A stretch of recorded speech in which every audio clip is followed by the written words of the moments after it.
Good afternoon. My name is Alan Stage. I'm going to be talking today about the funding and allocation for Minnesota State Community and Technical Colleges. There are 30 of those in the state of Minnesota that all fall under one system. Those schools are all part of the Minnesota State College and University system. Funding in Minnesota comes mainly from two revenue sources for community colleges. Those two sources are state allocation and tuition. State allocation comes from the legislature and is part of general funding through general taxes and the regular budgeting cycle for the state of Minnesota. Community colleges in Minnesota don't use things like local property taxes or local school districts, city taxes, community taxes, county, or anything like that. All that funding comes from the state. And that funding comes from the state to the system office through the Board of Trustees. Every 2 years in Minnesota, budgeting is done at the legislature and they do full budgeting for the entire state. Part of that then is funding for the Minnesota State Colleges and University system. The system office puts together an allocation ask, and the legislature either agrees with what they've requested, or they fund part of it, or they might change something within their funding ask. But ultimately, the legislature passes as a bill, a funding bill, a budget bill that goes to the system office. An interesting thing within the state of Minnesota is Minnesota state statute states that two-thirds of funding for community colleges or for Minnesota State community and technical colleges and universities in general should come from the state allocation. However, it hasn't been that high in several years, well over a decade.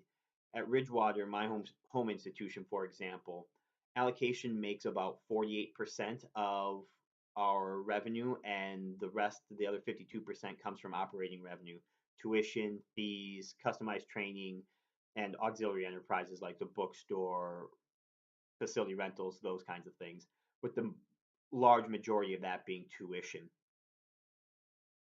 One interesting thing about the way the money comes to the actual campuses, however, is the whole allocation for MnSCU or for Mint State goes to the system office. The system office then has an allocation framework based mostly on enrollment, but also uses success rates and other success metrics and something called the institutional cost study to divvy up that money to each individual institution. The institutional cost study looks at programs across the state and compares them. For example, if you have a nursing program and that nursing program costs significantly more than other nursing programs in the state, your allocation is going to be reduced because of that. So they look at a number of factors when they're doing that allocation. You can actually find out more information about the allocation framework on their website, minstate.edu, and they'll give you more information if you're looking for more information on how that goes. Tuition is really set at the system level as well for community colleges. Universities have the ability to change their own tuition, but community colleges, that's actually set at the system office. Now there are different amounts at different community colleges because that wasn't always the case. They had a little bit more freedom before, but now it's locked in, and so that comes from the system office, and that's usually part of their allocation ask. That hasn't changed much over recent years because part of the allocation ask has been if you'll fund our allocation, then we won't raise tuition. We can keep tuition flat. And so that's something that the system office has abided by. So tuition today at Ridgewater is the same as it was 6 years ago. The other portion is we don't have in-state or out-of-state or international student fees or anything like that. It's just a straight tuition, about $160 a credit at Ridgewater. We do have fees, however. There is a parking fee, a technology fee, student life fee. We don't have an athletic fee. Some community colleges do. We do have athletics, but we fund that through student life. Other community colleges, Anoka Ramsey Community College, for example, uses a separate athletic fee from their student life fee. Ridgewater also charges an extra fee for online classes. So there's an extra fee that's about $20 for online classes. That is also not charged by each school. So schools have the ability to set their own fees within some parameters. One of those is they must confer with student senate anytime they're adding to the fees or changing the fees. Um, That doesn't mean student body has to vote on it, but does mean that the institution has to confer with student senate. And there is a cap on how much fees can be raised in any given year, or and also the total amount of fees per credit that can be charged. That structure of how tuition and fees and allocation work for community colleges has been pretty constant since Minnesota State started in 1996, with just a few small tweaks, some changes in allocation framework, and some of those kinds of things.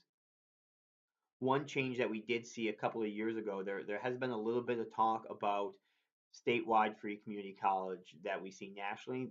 That hasn't been very present in Minnesota, a little bit, but not a serious push.